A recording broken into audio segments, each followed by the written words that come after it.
Bonjour à tous, je me trouve à La Rochelle, je suis près de la plage de la Concurrence, je me trouve plus précisément dans les jardins suspendus qui surplombent le littoral. Pour celles et ceux qui connaissent, je suis près des allées du Mail, qui sont derrière la caméra.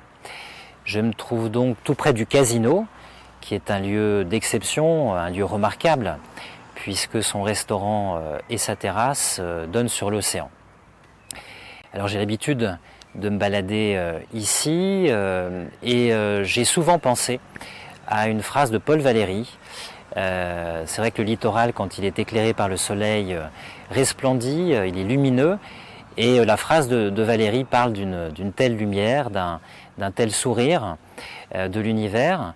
Et vous allez le voir, cette phrase de Valéry que je vais commencer par vous citer, elle va introduire un thème qui est intéressant, qui est le thème du rire.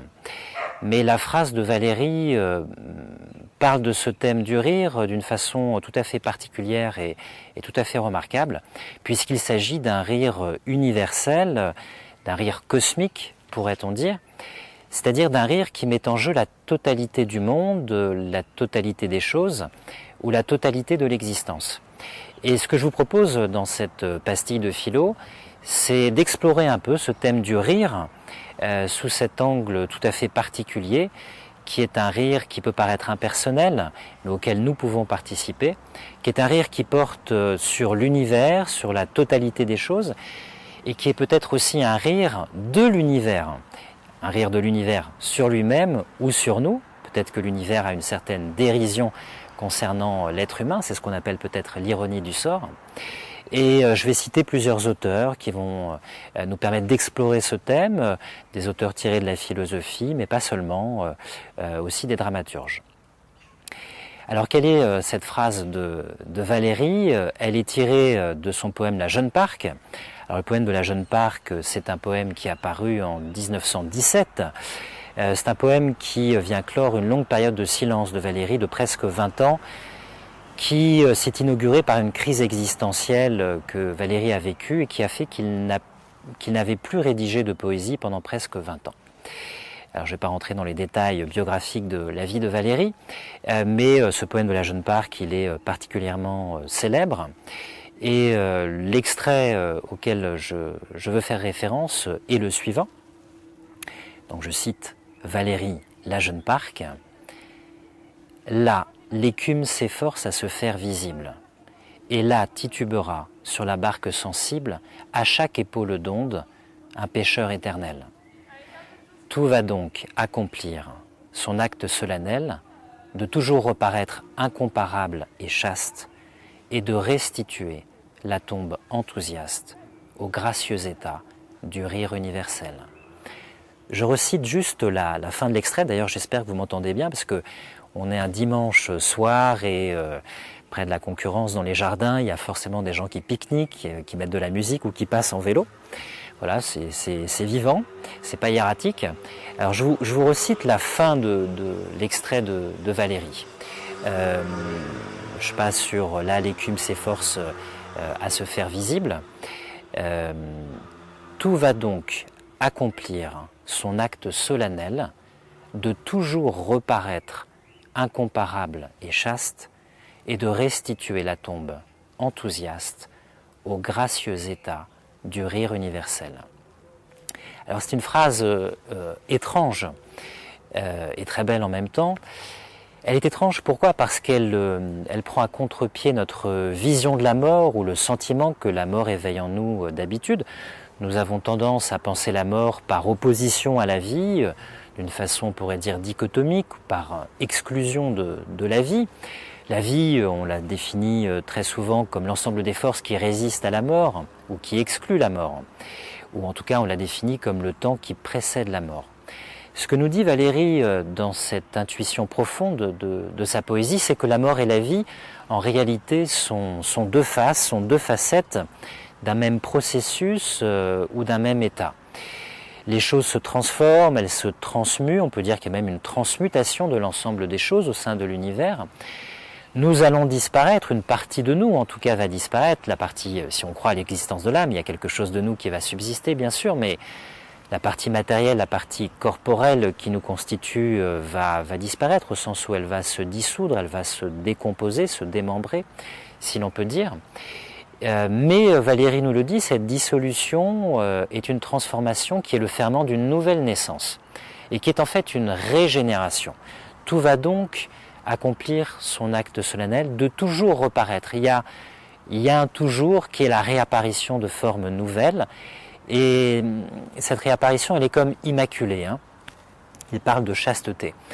Or, on sait très bien que dans le monde ou la nature, il n'y a rien de pur, il n'y a rien qui soit sans mélange véritablement. Il faut des expériences en laboratoire pour isoler quelque chose et pour le purifier d'une certaine façon. Mais ce que Valérie veut dire, c'est qu'il y a toujours quelque chose de la pureté d'une nouvelle naissance, dans une dissolution, dans une disparition, dans une décomposition. Donc il y a cette première intuition qui est importante. Ce qui est important aussi, c'est que c'est la totalité du monde, la totalité de l'univers ou la totalité des choses qui est en jeu dans cette citation et dans cet acte finalement de régénération ou de renaissance. Tout va donc accomplir son acte solennel. Il y a aussi une dimension sacrée. L'adjectif solennel, généralement, il renvoie à des rites, à des cérémonies, à des rituels, à des circonstances qui font partie de la vie religieuse. Ici, on a une sacralité qui ne renvoie pas à une religion à proprement parler, mais plutôt à un sentiment du monde et un acte du monde qui est un acte sacré de régénération permanente. Et puis on a aussi quelque chose de divin avec cet adjectif enthousiaste, de restituer la tombe enthousiaste au gracieux état du rire universel. L'enthousiasme, étymologiquement, ça veut dire être habité par le Dieu ou par un Dieu. Alors la tombe, c'est généralement quelque chose qu'on associe à une circonstance funèbre, à une circonstance sinistre. Mais ici, la tombe, elle est enthousiaste parce qu'elle est pleine d'une nouvelle naissance. Et puis, il y a de façon remarquable dans ces vers qui sont extrêmement denses, qui expriment une pensée profonde, très condensée, et en même temps très ciselée d'un point de vue poétique, lapsus révélateur. Je ne pense pas que la poésie soit étrangère à la politique. Dans le cas de Valérie, d'autant plus. Il y a cette intuition, disais-je, d'une restitution, d'un retour. Restituer la tombe enthousiaste au gracieux état du rire universel. Dans cette restitution, dans ce retour, il y a l'idée d'une assomption. Finalement, la mort, elle est assumée, elle est prise, et elle est dépassée par quelque chose qui est de l'ordre de l'harmonie. Il y a un état de grâce.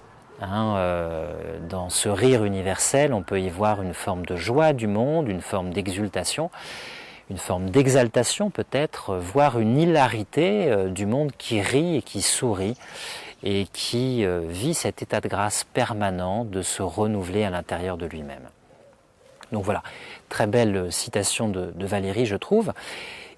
Si je veux résumer, on a donc cette ambivalence de la mort et de la vie et ce retour, cette restitution à une forme d'harmonie universelle sous la forme d'un rire qui est gracieux, qui constitue un état de grâce. Ce rire universel, il peut faire naître en nous le sentiment d'une reconnaissance, le sentiment d'une gratitude. Le mot pour dire gratitude ou reconnaissance en grec ancien, c'est charis. Ça a donné la charité, ça a donné l'adjectif charitable.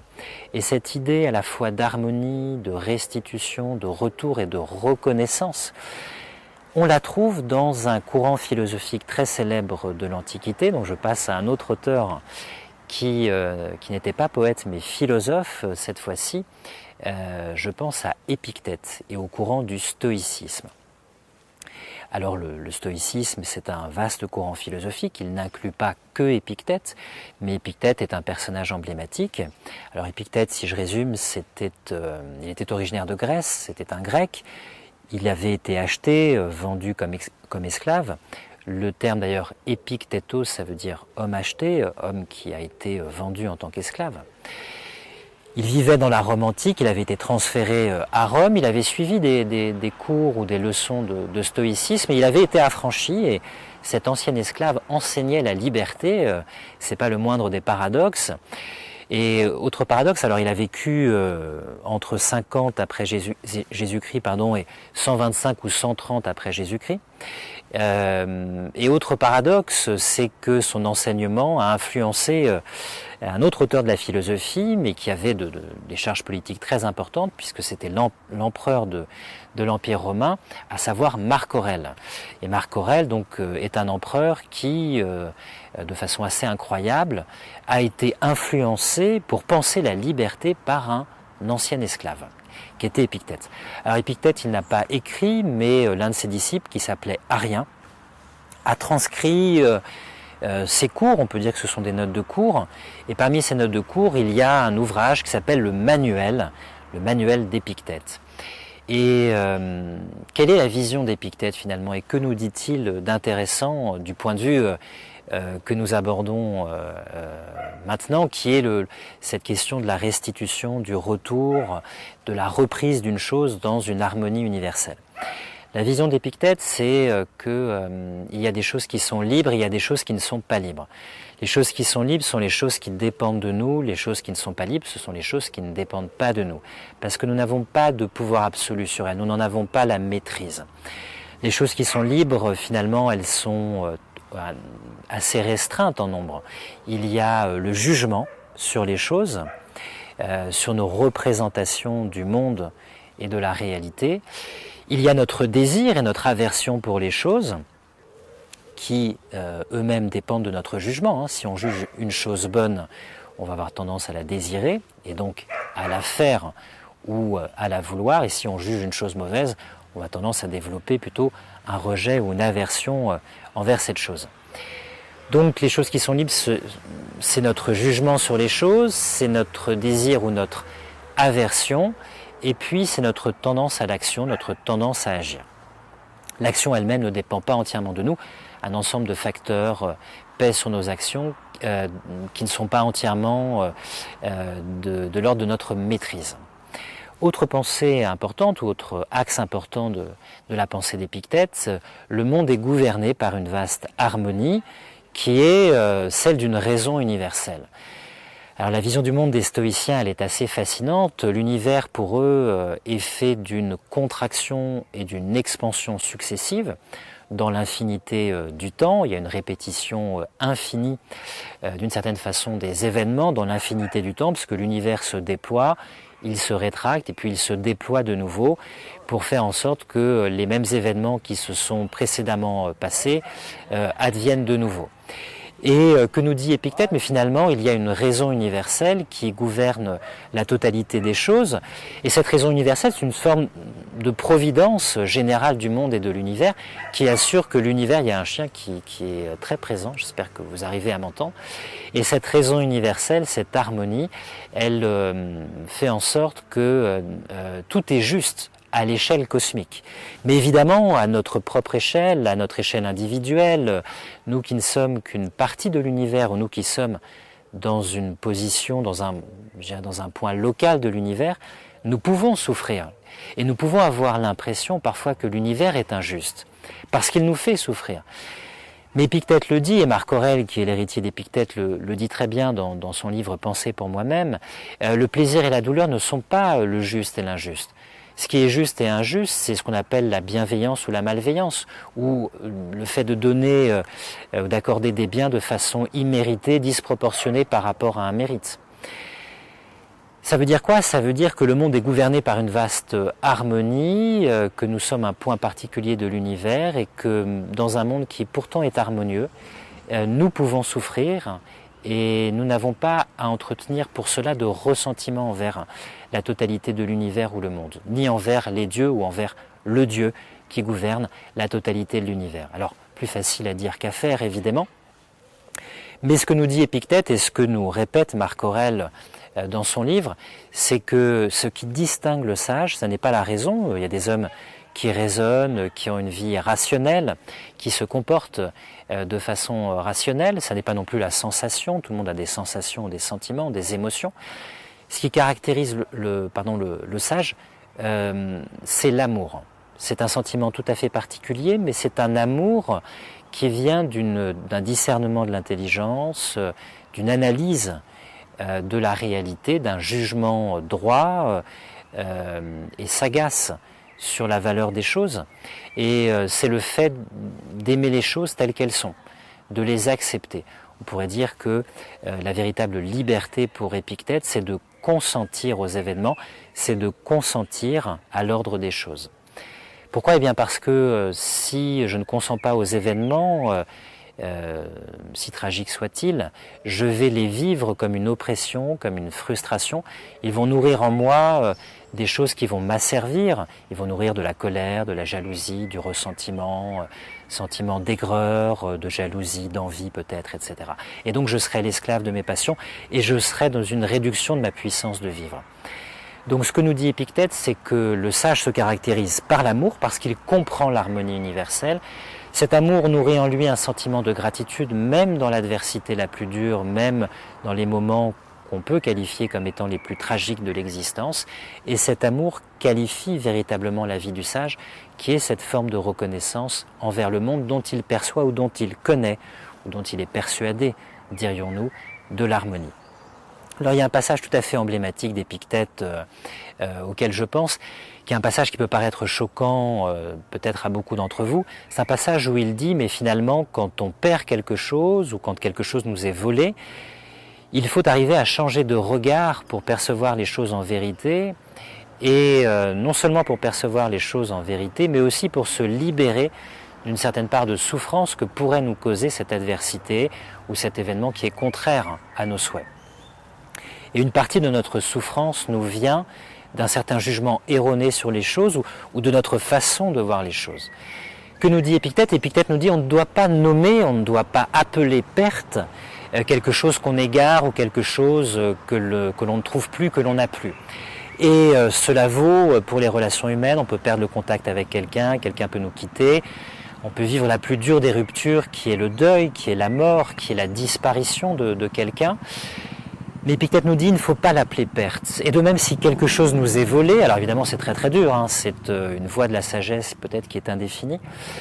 Si quelque chose nous est volé, il ne faut pas dire que nous en avons été dépossédés ou que ça nous a été enlevé. Pourquoi Épictète nous dit cela? Il nous dit cela parce qu'en fait, en réalité, on l'a vu, nous ne sommes propriétaires par principe de rien dans ce monde. Nous maîtrisons notre jugement, notre désir ou notre aversion et notre tendance à agir. Tout le reste, nous n'en sommes pas les maîtres.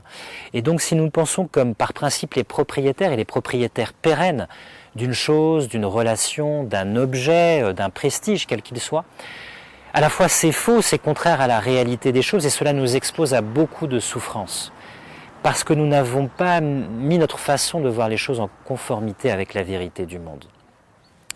Alors que nous dit Épictète? Il nous dit que la vérité du monde, c'est qu'il nous a été donné de vivre, c'est un don, c'est une grâce qui nous est faite.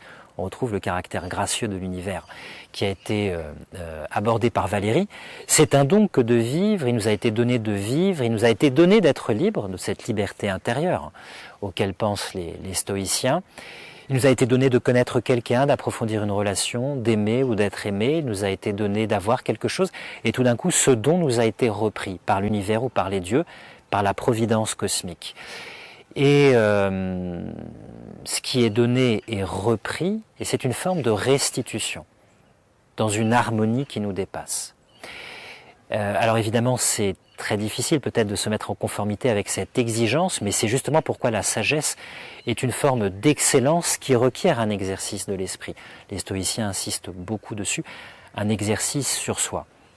On retrouve donc chez Épictète des éléments très importants que nous avons vus dans l'intuition poétique de Valérie, cette harmonie universelle, cet état de grâce, ce don qui nous est fait, cette restitution, soit au moment de la mort, soit au moment de ce que nous appelons une perte ou un vol, et que nous vivons comme une dépossession, mais qui en réalité est une restitution, et ce sentiment d'harmonie qui surplombe et qui reprend en elle-même les événements qui nous semblent les plus contraires, elle peut nourrir un sentiment de gratitude. Donc voilà, alors, La question de savoir s'il faut rire ou pleurer de la vie, elle s'est posée évidemment très tôt dans la philosophie. Il y a un texte célèbre d'Héraclite à ce sujet. Et même dans l'histoire de la philosophie, dans la tradition, on ne sait plus à opposer d'un côté le rire, le fait de rire de la vie, d'avoir une certaine dérision envers l'existence, et de l'autre côté les pleurs, les larmes, les déplorations, les soupirs. Et on associait ces deux attitudes, de façon assez indue d'ailleurs, à deux philosophes, d'un côté Démocrite pour le rire, Démocrite c'était un atomiste grec, et de l'autre côté Héraclite, du côté des pleurs. Alors Héraclite, vous le connaissez peut-être, c'est celui qui disait tout coule et on ne se baigne jamais deux fois dans le même fleuve. Donc ce sentiment de flot, de flux, de dissipation, de disparition continuelle avait pu donner l'idée que Héraclite était dans un état de déploration. Évidemment le rire est du côté du comique, du côté de la comédie, et les pleurs sont du côté du tragique ou du côté de la tragédie. Donc on peut avoir soit une vision tragique de l'existence, soit une vision comique.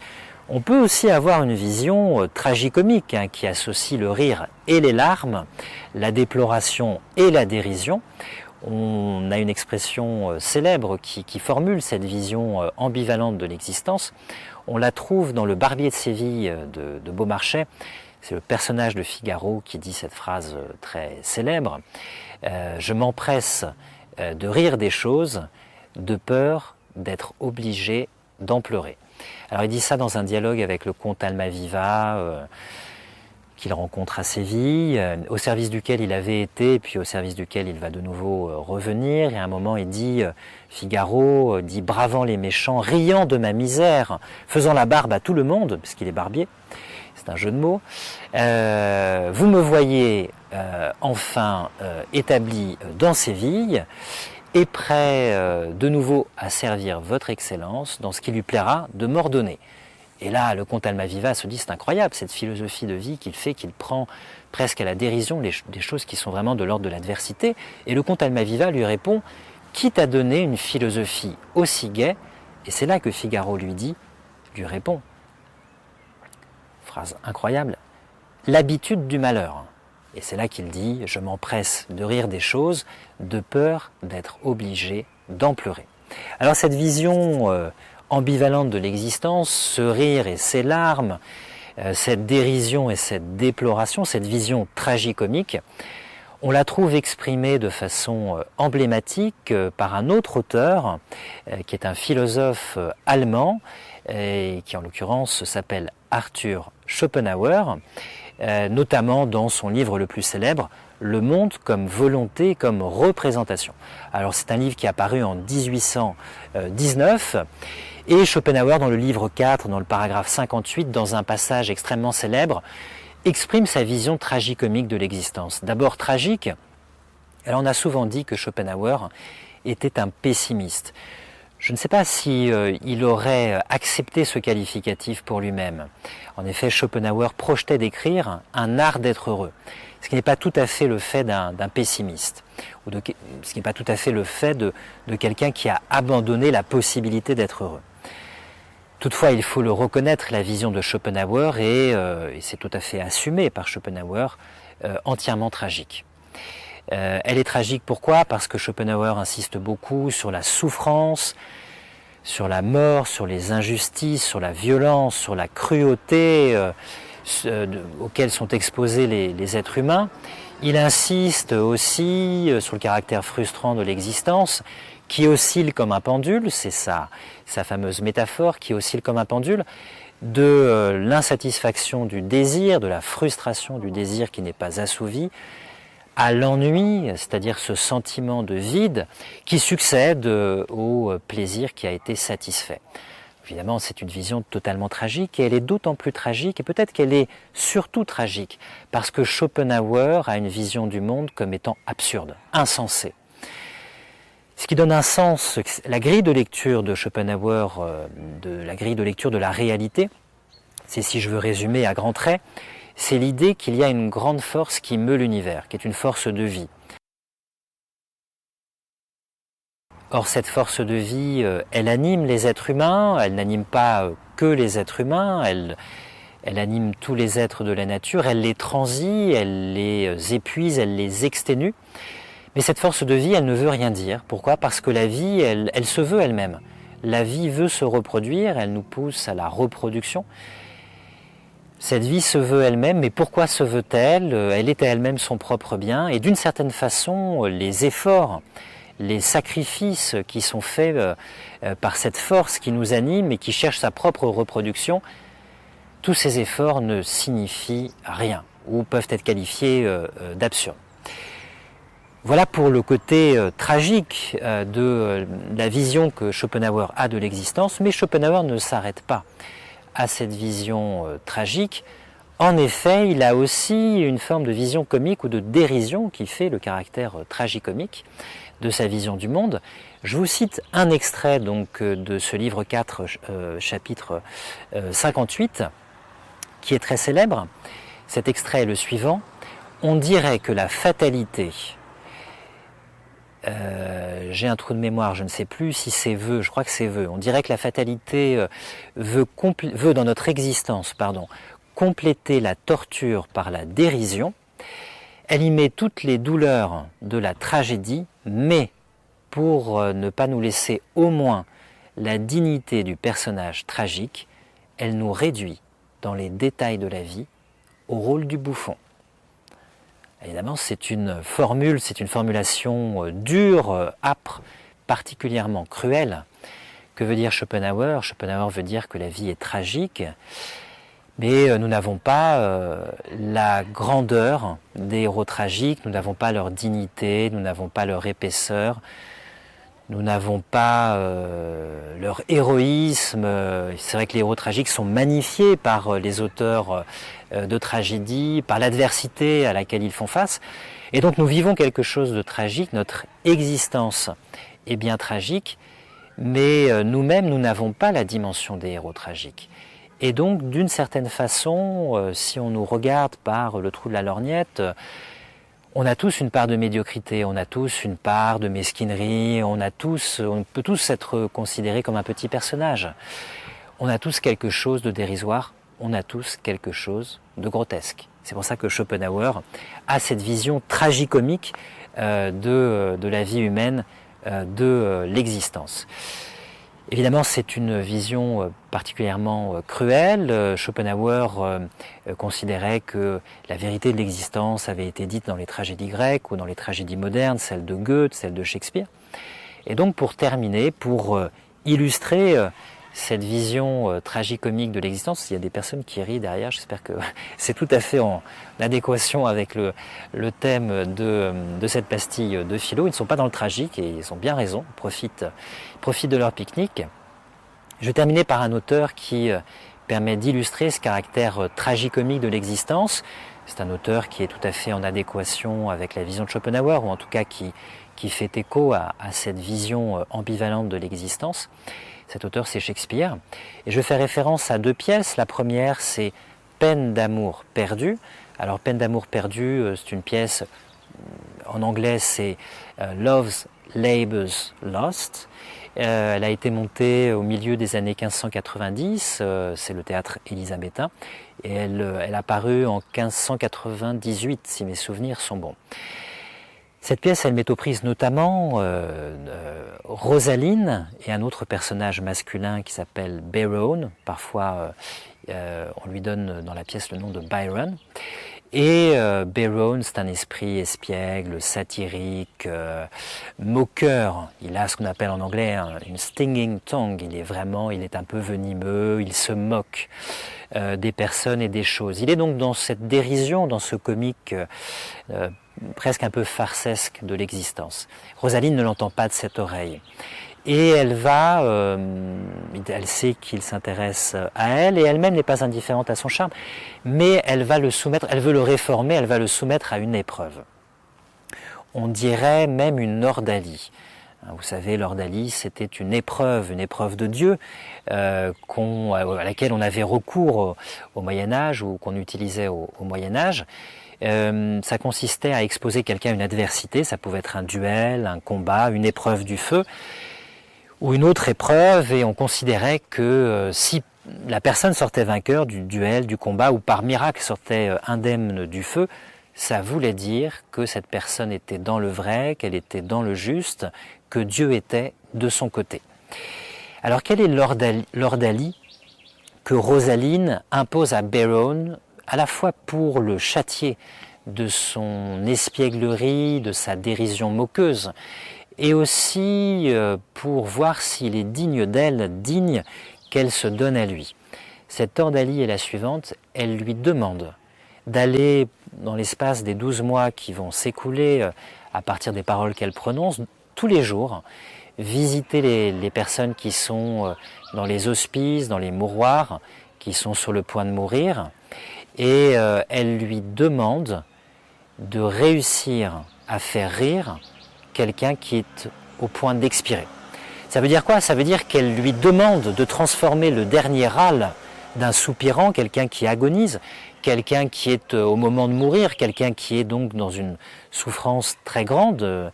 Rosaline ne fait pas référence à des personnes qui meurent dans leur sommeil, mais qui meurent dans des souffrances qui font qu'ils sont souffreteux, qu'ils sont même mutiques, on va le voir dans la citation. Et Rosaline lui demande de transformer le dernier râle de la vie de ces malheureux en un rire. Elle dit plus précisément un sourire. On va voir que le texte est un peu ambigu, puisque Beroun reformule les choses, et lui il va comprendre un rire, alors que Rosaline parle d'un sourire. Ça se trouve donc cet extrait dans l'acte 5, scène 2. Alors je cite, je prie les anglicistes, les très bons anglicistes d'excuser mon accent, je cite les paroles de Rosaline et la réponse de Beroun, et je traduis, fais une traduction un petit peu mot à mot. You shall, these 12 months from day to day, visit the speechless sick. Alors elle lui dit donc ces 12 prochains mois, ces 12 mois à venir, chaque jour tu devras rendre visite aux personnes malades qui sont rendues même mutiques par la maladie. And still converse with groaning wretches. Et tu devras pourtant t'entretenir avec les malheureux soupirants, expirants. And your task shall be, with all the fierce endeavor of your wit. Alors je traduis, et ton obligation, ton devoir, ta tâche sera avec l'acharnement, avec tout l'effort de ton esprit, to enforce the pains important to smile, de forcer littéralement, de provoquer par force un sourire chez les pauvres soupirants. Alors Beroun répond face à cette ordalie qui semble quelque chose d'impossible, qui semble devoir mêler le comique à la circonstance qui pour nous est la plus tragique, qui est la mort. Beroun répond « To move wild laughter in the throat of death », c'est-à-dire provoquer un rire espiègle, débridé dans la gorge même d'un mourant. « It cannot be, it is impossible », ça ne peut pas être, c'est impossible. « Mirth cannot move a soul in agony », la joie, l'allégresse ne peut pas émouvoir une âme sur le point d'expirer. Et puis Rosaline donc persévère dans cette ordalie, et elle lui dit quelque chose de très juste. Elle lui dit mais finalement la prospérité, la réussite d'une plaisanterie ne dépend pas de la bouche de celui qui la profère, mais de l'oreille de celui qui l'entend. A jest prosperity lies in the ear of him that hears it, and not in the tongue of him that makes it. Ça veut dire quoi? Ça veut dire que finalement, tout dépend de notre façon de recevoir les choses, de recevoir ce qui nous est dit. Tout dépend de notre façon de recevoir les événements. On en parlait avec le stoïcisme précédemment. Et puis dernière citation tirée de Shakespeare qui elle aussi illustre le caractère tragicomique de l'existence dans les pièces shakespeariennes. C'est une citation qui est tirée du Roi Lear, qui se trouve dans l'acte 4, la scène 1. Si mes souvenirs sont bons, il y a un personnage qui est Gloucester, le comte Gloucester, et il a été énucléé, on lui a retiré les yeux, on lui a percé les yeux, on lui a retiré les yeux, il erre aveugle Il prononce cette phrase très, très célèbre du théâtre shakespearien, qui est particulièrement cruelle pour l'existence humaine. As flies to wanton boys are we to the gods. Ce que les mouches sont pour des enfants cruels, nous le sommes pour les dieux. They kill us for their sport. Ils nous tuent pour le plaisir.